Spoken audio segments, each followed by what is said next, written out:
750 megawatt क्षमता की रीवा सौर ऊर्जा परियोजना एक ही स्थान पर क्रियान्वित विश्व की बृहत्तम सौर परियोजनाओं में से एक है। यह हमारे सौभाग्य का विषय है कि आज इस परियोजना का शुभारंभ माननीय प्रधानमंत्री महोदय के कर कमलों से आप सभी महानुभावों की उपस्थिति में संपन्न हो रहा है। इस परियोजना की आधारशिला माननीय मुख्यमंत्री जी व माननीय मंत्री विद्युत नवीन व नवकरणीय ऊर्जा श्री आर.के. सिंह जी के द्वारा दिनांक 22 दिसंबर 2017 को रीवा में रखी गई थी, जो आज मूर्त रूप ले रही है और भारत के सौर ऊर्जा उत्पादन में महत्वपूर्ण योगदान दे रही है। इस परियोजना ने सौर ऊर्जा में नवीन प्रतिमान स्थापित किए हैं, जिसका अनुसरण कर अब अन्य प्रदेशों में सौर परियोजनाओं के स्थापित होने का मार्ग प्रशस्त हुआ है। परियोजना क्रियान्वयन के इस अनुभव ने हमें यह विश्वास दिया है कि आप बृहद और अत्यंत बृहद परियोजनाओं की योजना बना सकते हैं, उन्हें साकार कर सकते हैं, उन्हें मूर्त रूप दे सकने में सक्षम है। माननीय प्रधानमंत्री जी की अपेक्षा रहती है कि समय पर परियोजनाओं का न केवल श्री गणेश हो बल्कि उनकी पूर्णता भी सुनिश्चित की जाए, और यह परियोजना इसी बात का प्रमाण भी है। हम गौरवान्वित हैं कि मध्य प्रदेश माननीय प्रधानमंत्री महोदय द्वारा दिखाए गए पथ पर निरंतर अग्रसर है। माननीय मुख्यमंत्री महोदय जिनकी जिज्ञासा और कर्मठता नित नई उपलब्धियों को अर्जित करने के लिए हम सबको प्रेरित करती रहती है, माननीय मुख्यमंत्री महोदय से आग्रह करूंगा कि वे परियोजना व मध्य प्रदेश की नवीन व नवकरणीय ऊर्जा के क्षेत्र में प्राप्त उपलब्धियों व अग्रिम कार्य योजना के संबंध में अपना सारगर्भित उद्बोधन देने का कष्ट करेंगे। परम आदरणीय प्रधानमंत्री जी, सम्मानीय राज्यपाल जी, ऊर्जा मंत्री आदरणीय आर.के. सिंह जी, सम्मानीय थावरचंद जी, नरेंद्र सिंह तोमर जी, धर्मेंद्र प्रधान जी, प्रहलाद पटेल जी, सांसद द्वय जो परियोजना स्थल पर उपस्थित हैं, आदरणीय जनार्दन मिश्रा जी, राजमणि पटेल जी, स्थानीय विधायक नागेंद्र सिंह गूढ़ जी, जिनका इस परियोजना को आगे बढ़ाने में महत्वपूर्ण योगदान रहा है, माननीय राजेंद्र शुक्ल जी, दिवराज सिंह जी, के.पी. त्रिपाठी जी, श्यामलाल द्विवेदी जी, प्रदीप पटेल जी, गिरीश गौतम जी, पंचूलाल प्रजापति जी, और इस कार्यक्रम को देख और सुन रहे मेरे सभी बहनों और भाइयों, सबसे पहले मैं हमारे यशस्वी प्रधानमंत्री श्रीमान नरेंद्र मोदी जी का हृदय से स्वागत करता हूं, अभिनंदन करता हूं, केवल अपनी ओर से नहीं, मध्य प्रदेश की 7.5 करोड़ जनता की ओर से। वे कल्पनाशील मस्तिष्क के धनी हैं, मैन ऑफ आइडियाज हैं, और मुझे कहते प्रसन्नता है कि मध्य प्रदेश सौर ऊर्जा के क्षेत्र में जो आगे बढ़ा है उसके पीछे माननीय प्रधानमंत्री जी की प्रेरणा है। जब माननीय प्रधानमंत्री जी मुख्यमंत्री थे गुजरात के और मैं मध्य प्रदेश का मुख्यमंत्री था, उस समय भी उन्होंने मुझे सलाह दी थी कि भविष्य की ऊर्जा सौर ऊर्जा है। यह माननीय प्रधानमंत्री जी 2007-8 की बात है, और आपने कहा था कि इस क्षेत्र में हमको तेजी से आगे बढ़ना चाहिए। मेरे मन में एक संकोच था, तब सौर ऊर्जा की दरें 15-16 रुपया प्रति यूनिट हुआ करती थी, और थर्मल की जो दरें होती थी वो 3-4 रुपया के आसपास होती थी। लेकिन तब भी आपने गुजरात में इस दिशा में तेजी से काम किया था। आपकी प्रेरणा प्राप्त करके 2010 में हमने रिन्यूएबल एनर्जी का नया डिपार्टमेंट बनाया, और माननीय प्रधानमंत्री जी पहली परियोजना जो एशिया की सबसे बड़ी सोलर पावर परियोजना थी वो थी नीमच। उसका उद्घाटन भी आपके कर कमलों के द्वारा, जब आप गुजरात के मुख्यमंत्री हुआ करते थे तब मध्य प्रदेश के नीमच में आपने किया था। और तब से फिर हमने लगातार निरंतर प्रयास किया इस क्षेत्र में और तेजी से आगे बढ़े, और मुझे खुशी है यहां राजेंद्र शुक्ला जी, नागेंद्र सिंह गौड़ जी बैठे हैं। हम लोगों ने चर्चा की, हमारे पास रीवा जिले में काफी बड़ा हिस्सा बंजर भूमि का फायरिंग रेंज के रूप में जिसका इस्तेमाल होता था पड़ा था। तब मन में यह विचार आया कि यहां सोलर पावर प्लांट स्थापित किया जा सकता है। इस विचार को हमने आगे बढ़ाया, और मुझे कहते हुए खुशी है कि 2017 में हमने इसका काम प्रारंभ किया। माननीय आर.के. सिंह जी यहां बैठे हैं, ऊर्जा मंत्री भारत सरकार, वो कृपा पूर्वक वहां आए थे कार्यक्रम स्थल पर। मुझे बताते हुए प्रसन्नता है कि हमने जो निविदाओं में नवाचार किए उसके कारण तत्कालीन समय का, मैं आज की बात नहीं कर रहा, तत्कालीन समय का न्यूनतम टैरिफ ₹2.97 प्रति यूनिट प्राप्त हुआ, जबकि उस समय तत्कालीन परियोजनाओं के जो रेट आते थे वो ₹4.5 और ₹5 के आसपास आते थे, और वो भी वायबिलिटी गैप फंडिंग के साथ। बिना वायबिलिटी गैप फंडिंग के सोलर परियोजनाओं को पूरा करने की कल्पना नहीं की जा सकती थी। ये बिना बीजीएफ के हमारे ₹2.97 रेट आए। जो नवाचार के उसके कारण कम दरें प्राप्त हुई, जिससे देश में बिजली की दरों में भी भारी गिरावट आई। मुझे यह बताते हुए खुशी है कि इस निविदा मॉडल को भारत सरकार द्वारा मान्य किया जाकर सभी राज्यों और केंद्रीय संस्थाओं को अनुसरण करने के लिए निर्देशित भी किया गया, और अंतर्राष्ट्रीय स्तर पर विश्व बैंक जैसे संस्थान द्वारा भी परियोजना को नवाचारों के लिए मान्यता दी गई। और इसी का परिणाम है कि रीवा सौर परियोजना ने सौर ऊर्जा के क्षेत्र में नए कीर्तिमान रचे हैं, जिससे इसे गेम चेंजर परियोजना के रूप में मान्य किया गया है। माननीय प्रधानमंत्री जी, इस परियोजना की जो महत्वपूर्ण उपलब्धियां हैं वो मैं देश को बताना चाहता हूं। एक तो रीवा सौर परियोजना प्रथम सौर परियोजना जिससे प्राप्त विद्युत तापीय ऊर्जा से प्राप्त विद्युत से सस्ती है। इस परियोजना से प्रथम बार ओपन एक्सेस के माध्यम से राज्य के बाहर किसी व्यावसायिक संस्थान दिल्ली मेट्रो को बिजली प्रदान की जा रही है। 24% बिजली दिल्ली मेट्रो को जा रही है, बाकी का लाभ मध्य प्रदेश उठा रहा है।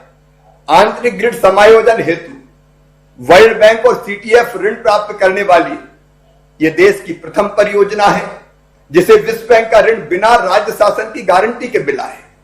और इस ऋण में क्लीन टेक्नोलॉजी फंड के अंतर्गत यह ऋण स्वीकृत किया गया है, जो 0.25% की निश्चित दर पर प्राप्त हुआ है।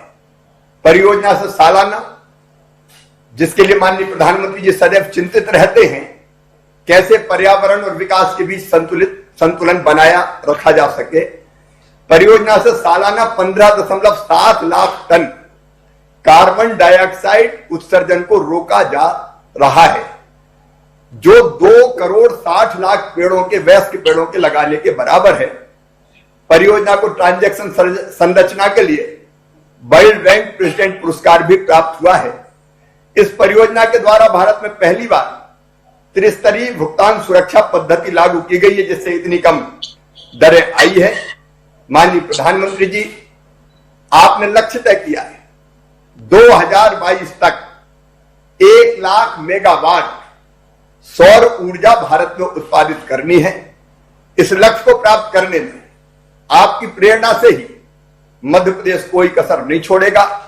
इस परियोजना को पूरा करने के बाद हमने मध्य प्रदेश में 1500 मेगावाट की 3 परियोजनाएं और चिन्हित की है। आगर, शाजापुर, नीमच सौर पार्क परियोजना, इन तीनों परियोजना के लिए भी हमारे टेंडर जारी कर दिए गए हैं, और इन परियोजनाओं से उत्पादित विद्युत का संयोजन नेशनल ग्रिड के माध्यम से होगा, जिससे सस्ती बिजली प्रदेश के अलावा भारतीय रेलवे सहित 8 राज्यों को मिल सकेगी। इस परियोजना को भी हमारी कोशिश है कि 2022 के अंत तक पूरा कर लिया जाए। परियोजना से सालाना 33 लाख टन के बराबर कार्बन ऑक्साइड उत्सर्जन को रोका जा सकेगा, जो 5.5 करोड़ वयस्क पेड़ लगाने के बराबर होगा। माननीय प्रधानमंत्री जी, आपको ध्यान होगा एक बार आपने मुझे यह बताया था कि सरदार सरोवर परियोजना की जो नहरें हैं, उन नहरों में जो जल बहता है उसके ऊपर सोलर पैनल लगा के हम सौर ऊर्जा का उत्पादन भी कर सकते हैं, और पानी के बाष्पीकरण को रोक के हम पानी को उड़ने से बचा सकते हैं। वहीं से प्रेरणा लेकर माननीय प्रधानमंत्री जी, हमने मध्य प्रदेश में नर्मदा मैया के ऊपर जो ओंकारेश्वर हमारा बांध बना है, उस ओंकारेश्वर बांध में 600 मेगावाट की फ्लोटिंग सौर परियोजना को निष्पादित करने की योजना बनाई है। उस पर हम तेजी से काम कर रहे हैं। प्रारंभिक सर्वे हमारा पूरा हो गया है और हम तेजी से इस परियोजना पर भी माननीय प्रधानमंत्री जी काम करेंगे। हमने इसके अतिरिक्त छतरपुर में 1500 मेगावाट, मुरैना में 1400 मेगावाट की सौर परियोजनाओं पर भी तेजी से काम प्रारंभ किया है और ये परियोजनाएं हम 2022 तक जो 1 लाख मेगावाट विद्युत के उत्पादन का लक्ष्य है तब तक हम पूरा करेंगे और ये परियोजनाएं पूरी करने के बाद मध्य प्रदेश का योगदान सौर ऊर्जा के क्षेत्र में 10,000 मेगावाट होगा। इसके अतिरिक्त 2,000 मेगावाट हम विंड एनर्जी भी उत्पादित करने के लगातार प्रयास में लगे हुए हैं। हम सौर पंप, सौर राफ्ट ट्यूब परियोजनाओं पर भी तेजी से काम कर रहे हैं। 14,250 किसानों के लिए सोलर पंप स्थापित किए जा चुके हैं और हमारी जो सौर रूफटॉप परियोजना है उनके रेट भी हमें नवाचारों के कारण ₹1.38 प्रति यूनिट प्राप्त हुए, जो अभूतपूर्व है। मैं ज्यादा विस्तार में ना जाते हुए केवल यह निवेदन करना चाहता हूं कि सौर ऊर्जा और रिन्यूएबल एनर्जी के क्षेत्र में जो दुनिया को क्लाइमेट चेंज के कारण नुकसान हो रहा है उससे बचाने का जो आपके प्रयास है, उन प्रयासों को पूरा करने में मध्य प्रदेश पूरी तरह से सहभागी होगा। हम कोई कसर नहीं छोड़ेंगे। माननीय प्रधानमंत्री जो आत्मनिर्भर भारत बनाने का लक्ष्य और संकल्प आपने लिया है उसको पूरा करने के लिए भी आत्मनिर्भर मध्य प्रदेश बनाने का संकल्प हमने लिया है। उसका रोड मैप भी तैयार है। वो रोड मैप भी तैयार करके मैं आपके पास भी भेजने वाला हूं। कुछ चीजों पर हमने तेजी से काम प्रारंभ किया है। इस परियोजना के लोकार्पण के लिए आपने समय दिया, उसके लिए मैं आपका हृदय से आभारी हूं।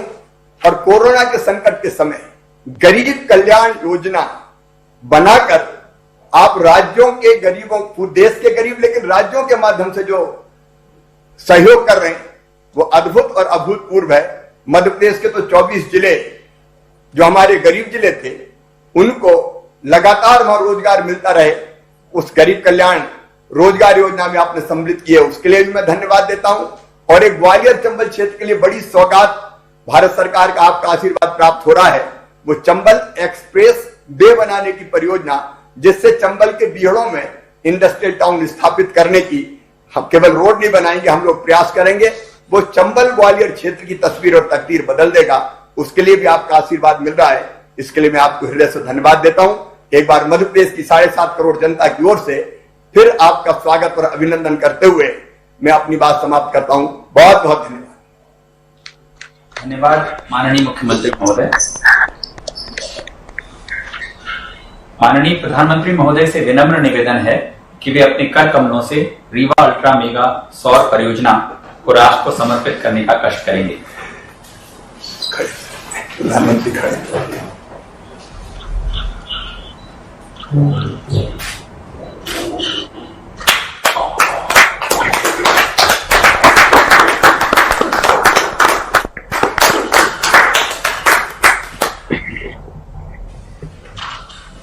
धन्यवाद आदरणीय प्रधानमंत्री महोदय।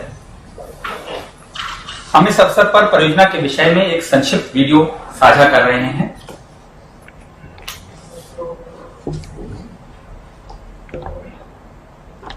भारत में हमने दुनिया का सबसे बड़ा नवीकरणीय ऊर्जा विस्तार कार्यक्रम शुरू किया है। हम 2022 तक रिन्यूएबल से 175 गीगावाट बिजली उत्पन्न करेंगे, जिसमें से 100 गीगावाट बिजली उत्पन्न करेंगे, जिसमें से 100 गीगावाट बिजली सौर ऊर्जा से होगी। प्रधानमंत्री श्री नरेंद्र मोदी जी के नेतृत्व में अक्षय ऊर्जा को प्रोत्साहित करने की ऐसी प्रतिबद्धता देश ही नहीं दुनिया के लिए भी नया अनुभव है। प्रधानमंत्री जी के इस महत्वाकांक्षी मिशन में महत्वपूर्ण योगदान दे रही है मध्य प्रदेश की रीवा अल्ट्रा मेगा सोलर परियोजना। इस परियोजना का शिलान्यास मध्य प्रदेश के मुख्यमंत्री श्री शिवराज सिंह चौहान एवं केंद्रीय ऊर्जा मंत्री श्री R.K. सिंह के कर कमलों से 22 दिसंबर 2017 को संपन्न हुआ था।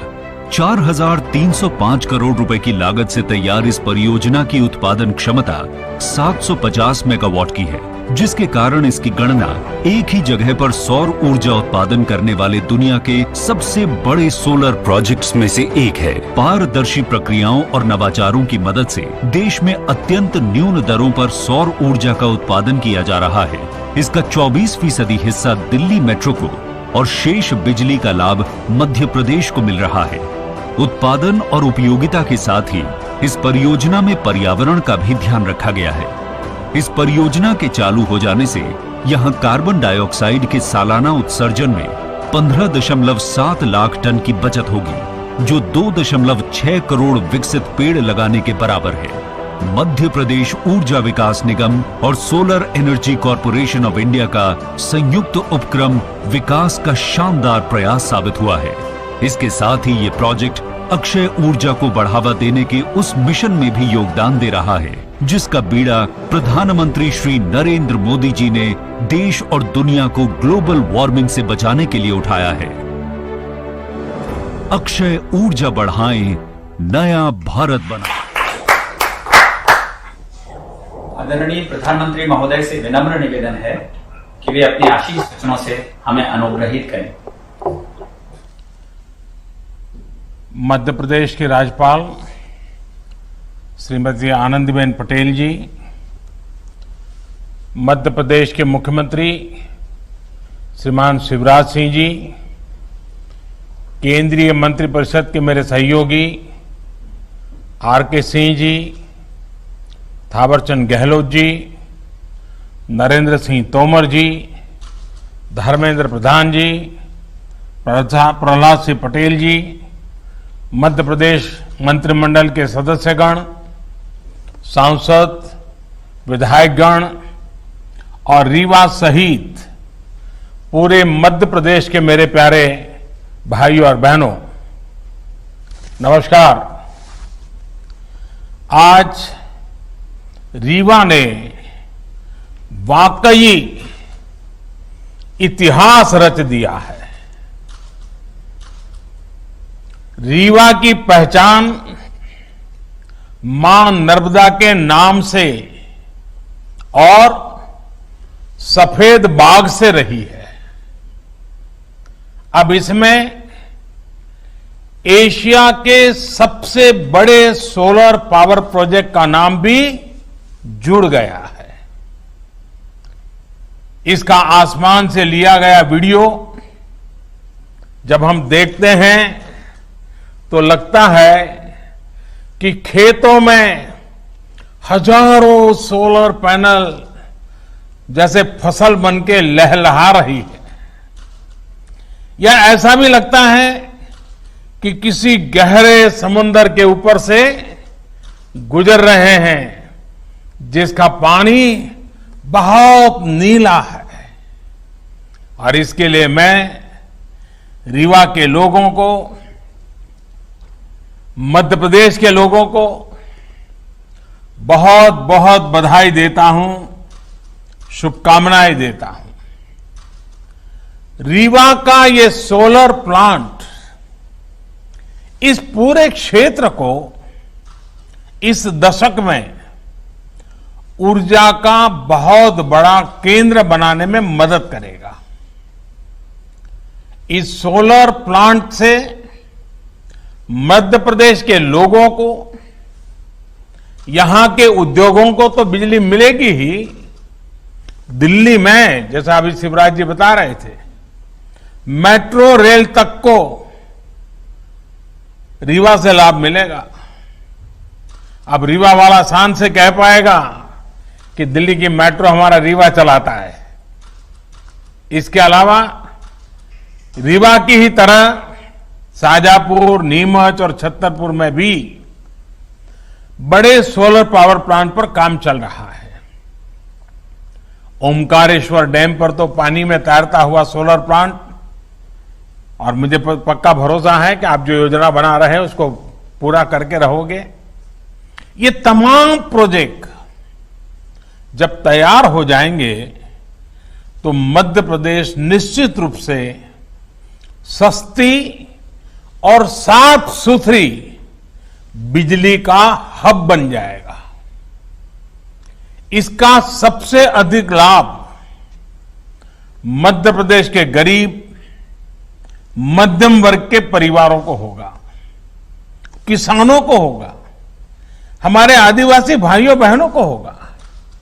साथियों, हमारी परंपरा में, हमारी संस्कृति में, हमारे रोजमर्रा के जीवन में सूर्य उपासना का एक विशेष स्थान है।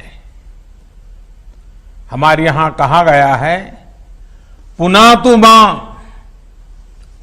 मां तत्सवितुर्वरेण्यम, यानी जो उपासना के योग्य सूर्य देव हैं वो हमें पवित्र करे। पवित्रता की यही अनुभूति आज यहां रीवा में है, हर जगह पर हो रही है। सूर्य देव की इसी ऊर्जा को आज पूरा देश अनुभव कर रहा है। ये उन्हीं का आशीर्वाद है कि हम सोलर पावर के मामले में दुनिया के टॉप 5 देशों में पहुंच गए हैं। साथियों, सौर ऊर्जा आज की नहीं बल्कि 21वीं सदी की ऊर्जा जरूरतों का एक बड़ा माध्यम होने वाला है, क्योंकि सौर ऊर्जा श्योर है, प्योर है और सिक्योर है। श्योर इसलिए क्योंकि ऊर्जा के बिजली के दूसरे स्रोत खत्म हो सकते हैं, लेकिन सूर्य सदा सर्वदा पूरे विश्व में हमेशा ही चमकता रहेगा। प्योर इसलिए क्योंकि ये पर्यावरण को प्रदूषित करने के बजाय उसको सुरक्षित रखने के में मदद करता है। और जैसे श्योर है, प्योर है, सिक्योर इसलिए क्योंकि आत्मनिर्भरता का एक बहुत बड़ा प्रतीक है, बहुत बड़ी प्रेरणा है। ये हमारी ऊर्जा जरूरतों को भी सुरक्षित करता है। जैसे जैसे भारत विकास के नए शिखर की तरफ बढ़ रहा है, हमारी आशाएं, आकांक्षाएं भी बढ़ रही है और वैसे वैसे हमारी ऊर्जा की, बिजली की जरूरतें भी बढ़ रही है। ऐसे में आत्मनिर्भर भारत के लिए बिजली की आत्मनिर्भरता बहुत आवश्यक है। इसमें सौर ऊर्जा एक बहुत बड़ी भूमिका निभाने वाली है और हमारे प्रयास भारत की इसी ताकत को विस्तार देने के हैं। साथियों, जब हम आत्मनिर्भरता की बात करते हैं, प्रगति की बात करते हैं, तो इकोनॉमी उसका एक अहम पक्ष होता है। पूरी दुनिया के नीति निर्माता बरसों से दुविधा में हैं कि इकोनॉमी की सोचें या एनवायरमेंट की सोचें। इसी ऊहापोह में फैसले कहीं एक पक्ष में लिए जाते हैं और कहीं दूसरे पक्ष में लिए जाते हैं। लेकिन भारत ने ये दिखाया है कि ये दोनों एक दूसरे के विरोधी नहीं है, बल्कि एक दूसरे के सहयोगी हैं। स्वच्छ भारत अभियान हो, हर परिवार को एलपीजी और पीएनजी का साफ सुथरा ईंधन से जोड़ने का अभियान हो, पूरे देश में सीएनजी आधारित वाहन व्यवस्था, इसके लिए बड़ा नेटवर्क बनाने का काम हो, देश में बिजली आधारित परिवर्तन वहन के लिए नए नए रिसर्च होने वाले हैं, कुछ प्रयास होने वाले हैं। ऐसे अनेक प्रयास देश में सामान्य मानवीय के जीवन को बेहतर और एनवायरमेंट फ्रेंडली बनाने के लिए लगातार किए जा रहे हैं। भारत के लिए इकोनॉमी और एनवायरमेंट दो अलग अलग पक्ष नहीं हैं, बल्कि एक दूसरे के पूरक पक्ष हैं। साथियों, आज आप देखेंगे कि सरकार के जितने भी कार्यक्रम हैं, उनमें पर्यावरण सुरक्षा और ईज ऑफ लिविंग को प्राथमिकता दी जा रही है। हमारे लिए पर्यावरण की सुरक्षा सिर्फ कुछ प्रोजेक्ट्स तक सीमित नहीं है, बल्कि ये वे ऑफ लाइफ है। जब हम रिन्यूएबल एनर्जी के बड़े प्रोजेक्ट लॉन्च कर रहे हैं, तब हम ये भी सुनिश्चित कर रहे हैं कि साफ सुथरी ऊर्जा के प्रति हमारा संकल्प जीवन के हर पहलू में दिखे। हम कोशिश कर रहे हैं कि इसका लाभ देश के हर कोने, समाज के हर वर्ग, हर नागरिक तक पहुंचे। मैं आपको एक छोटा सा उदाहरण देता हूं। साथियों, बीते 6 साल में लगभग 36 करोड़, यह आंकड़ा बहुत बड़ा है, 36 करोड़ एलईडी बल्ब्स पूरे देश में वितरित किए जा चुके हैं। 1 करोड़ से ज्यादा एलईडी बल्ब देश भर में स्ट्रीट लाइट्स में लगाए गए हैं। और सुनने में तो ये बहुत सामान्य बात लगती है। ऐसा इसलिए लगता है क्योंकि सामान्य तौर पर जब कोई सुविधा हमको मिलती है, हम उसके आदी हो जाते हैं, तो उसके इम्पैक्ट की या उसके होने या न होने की हमें कुछ महसूस ही नहीं होता, हम ज्यादा चर्चा भी नहीं करते। इस प्रकार की चर्चा तभी होती है जब वो चीज हमारे पास नहीं होती है।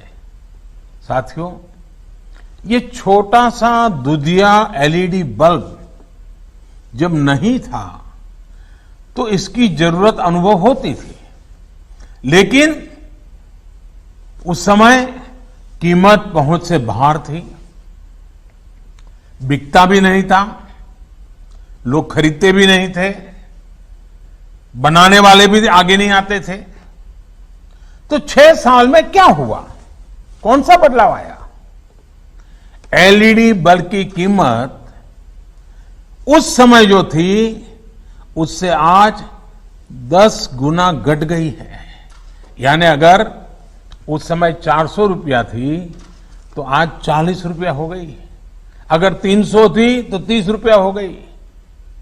अनेक कंपनियों के बल्ब, इसके बीच में मैन्युफैक्चरर्स में स्पर्धा हो गई, बल्ब बाजार में आ गए, दाम घटते गए, और जो काम पहले 100-200 वाट के बल्ब करते थे वो अब 9 या 10 वाट के बल्ब करने लगे हैं, उतना ही उजाला दे रहे हैं। घरों और गलियों में एलईडी लगाने भर से ही हर साल करीब 600 अरब यूनिट बिजली, 600 अरब यूनिट बिजली, इसकी खपत कम हो रही है, बिजली की बचत हो रही है और लोगों को रोशनी भी अच्छी मिल रही है।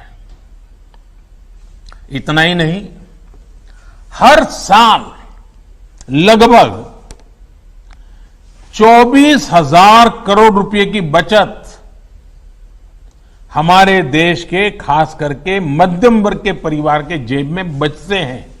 हर वर्ष 24,000 करोड़ रुपए। ये बचत छोटी नहीं है। मध्यम वर्ग, निम्न मध्यम वर्ग के जीवन में तो इसके कारण बहुत नई एक रोशनी पैदा हो जाती है। यानी एलईडी बल्ब से बिजली का बिल कम हुआ है। इसका एक और महत्वपूर्ण पहलू है, एलईडी बल्ब से करीब 4.5 करोड़ टन कम कार्बन डाइऑक्साइड पर्यावरण में जाने से रुक रही है। यानी प्रदूषण कम हो रहा है। साथियों, बिजली हर किसी तक पहुंचे, पर्याप्त बिजली पहुंचे, हमारा वातावरण, हमारी हवा, हमारा पानी भी शुद्ध बना रहे, इसी सोच के साथ हम निरंतर काम कर रहे हैं। यही सोच सौर ऊर्जा को लेकर हमारी नीति और रणनीति में भी स्पष्ट झलकती है। आप सोचिए, साल 2014 में सोलर पावर की कीमत 7-8 रुपये प्रति यूनिट हुआ करती थी, और जैसे शिवराज जी ने बताया उसके पहले तो और ज्यादा थी। आज यही कीमत 2.25 से 2.5 रुपये तक पहुंच चुकी है। इसका बहुत बड़ा लाभ उद्योगों को मिल रहा है, रोजगार निर्माण में मिल रहा है, देशवासियों को मिल रहा है। देश ही नहीं, पूरी दुनिया में इसकी चर्चा है कि भारत में सोलर पावर इतनी सस्ती कैसे है। जिस तरह से भारत में सोलर पावर पर काम हो रहा है, ये चर्चा लगातार होने वाली है, चर्चा बढ़ने वाली है, और लोग भारत से सीखने का प्रयास भी करने वाले हैं।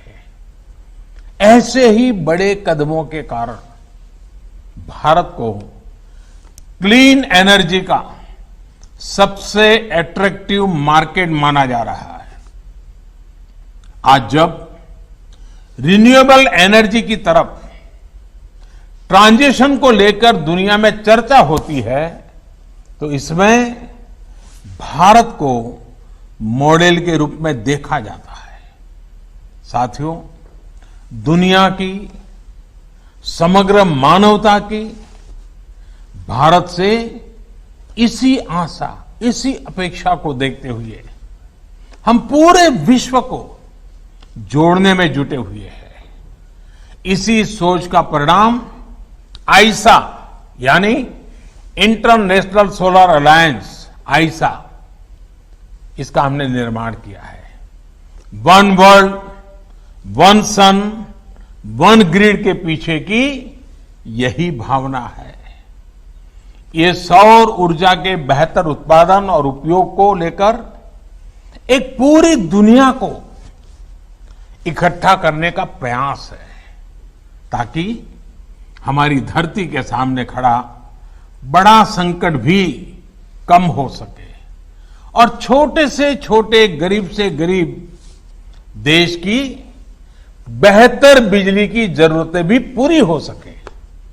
साथियों, एक प्रकार से सौर ऊर्जा ने आम ग्राहकों को उत्पादक भी बना दिया है। पूरी तरह से बिजली के बटन पर कंट्रोल सामान्य नागरिक को दे दिया है। बिजली पैदा करने वाले बाकी माध्यमों में सामान्य जन की भागीदारी ना के बराबर रहती है, लेकिन सौर ऊर्जा में तो चाहे घर की छत हो, दफ्तर या कारखाने की छत हो, कहीं पर भी थोड़ा स्पेस हो, इसमें सामान्य जन की अपनी आवश्यकता की बिजली पैदा वो कर सकता है। और इसके लिए सरकार व्यापक प्रोत्साहन भी दे रही है, मदद भी कर रही है। बिजली उत्पादन में आत्मनिर्भरता के इस अभियान में अब हमारा किसान, हमारा अन्नदाता भी जुड़ रहा है। अन्नदाता ऊर्जादाता भी बन सकता है। साथियों, हमारा किसान आज इतना सक्षम है, इतना संसाधन संपन्न है कि आज वो एक नहीं, दो तरह के प्लांट से देश की मदद कर रहा है। एक प्लांट तो वो है जिनसे पारंपरिक खेती होती है और जो सदियों से करता आया है, और हम सभी को अन्न मिलता है, भोजन मिलता है। किसान हमें भूखा नहीं रहने देता है, उसके लिए वो पसीना बहाता है। लेकिन अब दूसरे तरह के भी प्लांट भी हमारे किसान के लिए अवसर बना करके उसके खेत में दस्तक दे रहा है, और जिससे खेत की आवश्यकता, घरों की आवश्यकता, वहां तक बिजली पहुंच भी सकती है। जो पहला प्लांट है, जो पारंपरिक खेती है, वो हमारा किसान ऐसी जमीन पर लगाता है जो उपजाऊ होती है।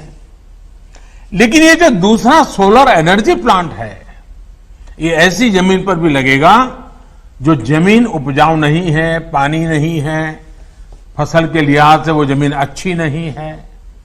यानी कि किसान की वो जमीन जहां फसल उगाने में बहुत खर्चा हो जाता है और कोई गारंटी नहीं होती है, अगर बारिश थोड़ी ऊपर नीचे हो जाए तो सब बर्बाद हो जाता है, उस जमीन का उपयोग भी होगा, उससे भी किसान की आमदनी बढ़ सकती है। कुसुम योजना के माध्यम से आज किसानों को अतिरिक्त जमीन पर ऐसे सोलर प्लांट लगाने में मदद करने की योजना काम कर रही है। खेतों में ही जो सोलर बिजली पैदा होगी, इससे हमारे किसान अपनी जरूरतें भी पूरी कर पाएंगे और अतिरिक्त बिजली को बेच भी सकेंगे। मुझे पूरा विश्वास है कि मध्य प्रदेश के किसान साथी भी अतिरिक्त आय के इस साधन को अपनाने और भारत को पावर एक्सपोर्टर, ऊर्जा निर्यातक बनाने के इस व्यापक अभियान को जरूर सफल बनाएंगे। ये विश्वास इसलिए अधिक है क्योंकि मध्य प्रदेश के किसानों ने संकल्प को सिद्धि में बदल करके दिखाया है। आपने जो काम किया है वो हर किसी के लिए प्रेरणा का कारण बना हुआ है। जिस प्रकार आपने गेहूं उत्पादन के मामले रिकॉर्ड बनाया, दूसरों को पीछे छोड़ दिया, वो प्रशंसनीय है।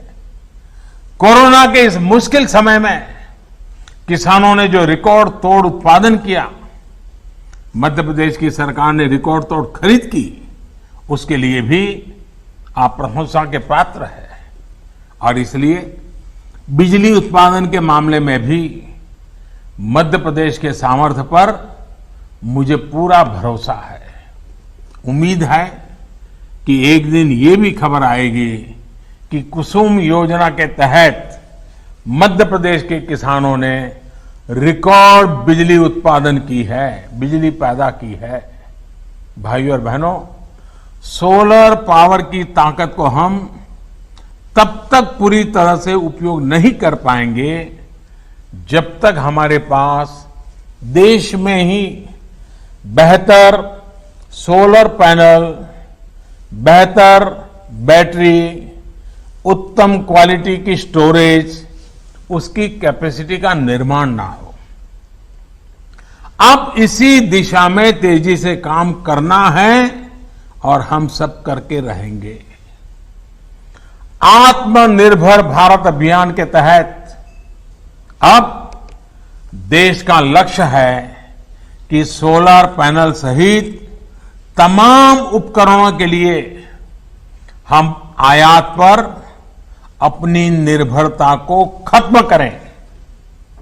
लक्ष्य ये है कि अभी जो देश की solar PV module manufacturing capacity है उसको भी तेजी से बढ़ाया जाए और इसलिए घरेलू मैन्युफैक्चरिंग को बढ़ावा देने के लिए अनेक जरूरी कदम उठाए जा रहे हैं। अब जैसे कुसुम योजना के तहत लगाए जा रहे पंपों में वो सोलार पंप बनाए जा रहे हैं, घरों में लगने वाले रूफटॉप पैनल में भारत में ही बने सोलार फोटोवोल्टेक सेल्स और मॉड्यूल्स, इसको हमने जरूरी कर दिए गए हैं। इसके अलावा सरकारी विभाग और दूसरी सरकारी संस्थाएं जो भी सोलर सेल या मॉड्यूल खरीदेगी वो मेक इन इंडिया ही हो, ये तय किया गया है। यही नहीं, पावर प्लांट लगाने वाली कंपनियां सोलर पीवी मैन्युफैक्चरिंग भी करें, इसके लिए भी प्रोत्साहन दिया जा रहा है। मेरा आज इस सेक्टर से जुड़े उद्यमियों से, युवा साथियों से, स्टार्टअप से, एमएसएमई से यही आग्रह है कि आप इस अवसर को जाने मत दीजिए, इस अवसर का फायदा उठाइए। भाइयों और बहनों, आत्मनिर्भरता सही मायने में तभी संभव है जब हमारे भीतर आत्मविश्वास हो। आत्मविश्वास तभी आता है जब पूरा देश, पूरा सिस्टम, हर देशवासी, हम सब मिलकर के आत्मनिर्भरता की दिशा में चल पड़े। कोरोना संकट से पैदा हुई स्थितियों के बीच भारत यही काम कर रहा है। सरकार यही आत्मविश्वास जगाने में जुटी है। समाज के जिस तबके तक अक्सर सरकारें पहुंच नहीं पाती थी, आज उन तक सरकार के संसाधन और संवेदना दोनों पहुंच रही है। अब जैसे प्रधानमंत्री गरीब कल्याण योजना को ही लीजिए। लॉकडाउन के तुरंत बाद पहला कदम यह उठाया गया कि देश के 80 करोड़ से अधिक गरीब साथियों तक मुफ्त खाना पहुंच सके, उनकी जेब में थोड़ा बहुत खर्चे के लिए व्यवस्था रहे। और जब लॉकडाउन उठाया गया तब सरकार को लगा कि आने वाला समय तो बरसात का भी है, त्योहारों का भी है, और हमारे यहां तो दिवाली और छठ पूजा तक अब तो त्योहार ही त्योहार चलते रहते हैं और सभी संप्रदाय, सभी धर्मों के त्योहार रहते हैं। ऐसे में गरीबों को ये मदद मिलती रहनी चाहिए, इसलिए इस योजना को जारी रखा गया। अब गरीब परिवारों को नवंबर तक मुफ्त राशन मिलता रहेगा। इतना ही नहीं, निजी क्षेत्र के लाखों कर्मचारियों के ईपीएफ खाते में भी सरकार पूरा अंशदान दे रही है। इसी तरह पीएम स्वनिधि योजना के माध्यम से उन साथियों की सूद भी ली गई है जिनकी सिस्टम तक सबसे कम पहुंच होती थी। आज इस योजना से रेहड़ी, ठेला लगाने वाले लाखों साथियों को 10,000 रुपये तक के सस्ते ऋण बैंक से मिलने लगे हैं। हमारे लिए सबसे अधिक उपयोगी हमारे ये साथी अपने छोटे से कारोबार को बचा सके, चला सके। हमारे यहां इन सारी चीजों को कभी प्राथमिकता नहीं रहती थी, लेकिन एक संवेदनशील सरकार होने के कारण, देश की भावी पीढ़ी को समर्पित होने के कारण आज हम लगातार कदम उठा रहे हैं। यानी एक तरफ छोटे, लघु, कुटीर उद्योगों और बड़े उद्योगों के बारे में सोचा गया, तो दूसरी तरफ इन छोटे लेकिन उपयोगी कारोबारियों की भी चिंता की गई। साथियों, सरकार हो या समाज, संवेदना और सतर्कता इस मुश्किल चुनौती से निपटने के लिए हमारे सबसे बड़े प्रेरणा स्रोत है। आज जब आप मध्य प्रदेश को, पूरे देश को आगे बढ़ाने के लिए,